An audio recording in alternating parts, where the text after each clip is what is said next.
welcome to another episode of Creative Slav.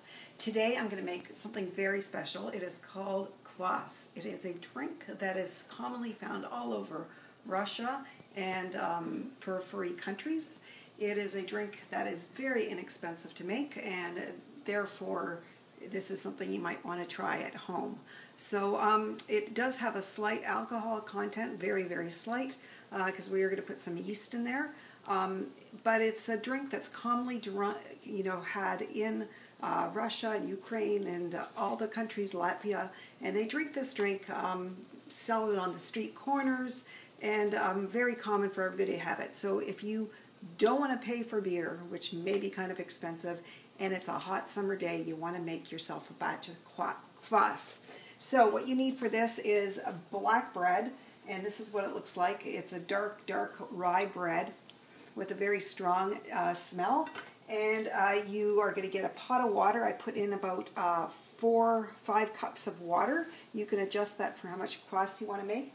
And you need to toast really, really dark about 9 pieces of this dark bread. So it started like this, and it's going to turn out like this. The darker, the better. Basically, you want the bread dried all the way through.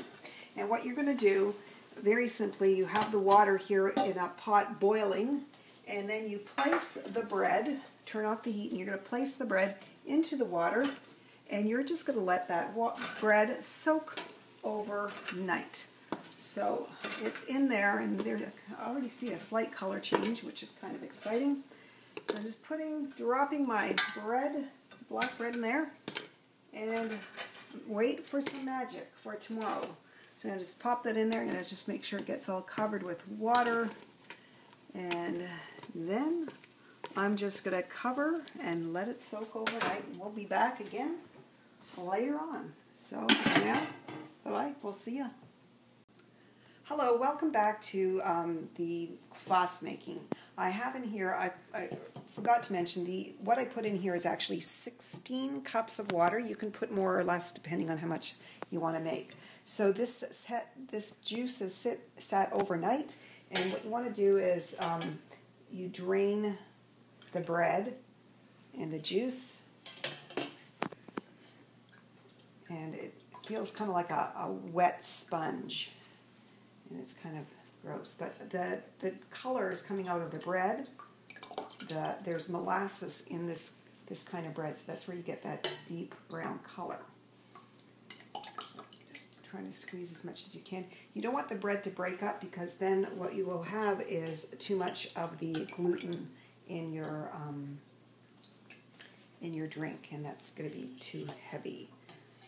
So try to do it so this bread is not really crumbly, but you can see it's very soggy. I'm just squeezing it about so I can get more juice. And you can squeeze it more if you want, but remember, try not to get it to all disintegrate into your pot. So what you do now is, when that's all, I just want to check, I'm just checking with my hands, you just take your liquid, and you're going to add to that, I have here about 3-4 tablespoons of sugar. I have some fruit juice. You can add whatever you want. I'd like to get some real sour cherry juice, but I wasn't able to find it, so this is just natural fruit juice with berries. Okay, and I put that in. There's about 3-4 tablespoons, and then I'm getting some crushed mint. The mint I'm using is a chocolate mint. I thought that might add a nice flavor. Now I'm thinking with this kind of drink, you can add all kinds of flavoring for it to be more tart or more sweet, depending on what you like. Now the important part now is to add the yeast. So I'm going to add about a half a teaspoon, a little bit more, of the yeast. Now the more you add, the more fermentation that's going to take place, but you don't want to overdo it. Okay, so then you put it back on the stove, and you're going to just let it heat up until it's lukewarm, and you can stir it a little bit. And once this heats up a little bit, you're going to cover it with a lid and maybe a cheesecloth as well, or a towel, and you're going to just let it sit for about 6 to 8 hours. And then when that's done here, I'll come back and show you the final product. Okay, so for right now, I'm just going to let this heat up. Okay.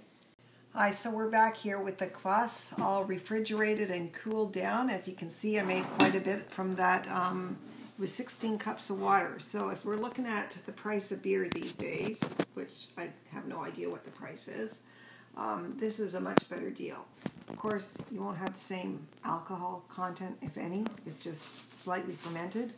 And this drink is very popular all over in Europe. So I'm going to drink some of it right here. Smells like beer. Excellent. Very good. So if you want to have a nice refreshing drink, remember you can add all kinds of fruits. Apples, peaches, plums, who knows. Try, experiment. It could be a whole new industry here. So for now, this is Creative Slav and Paka.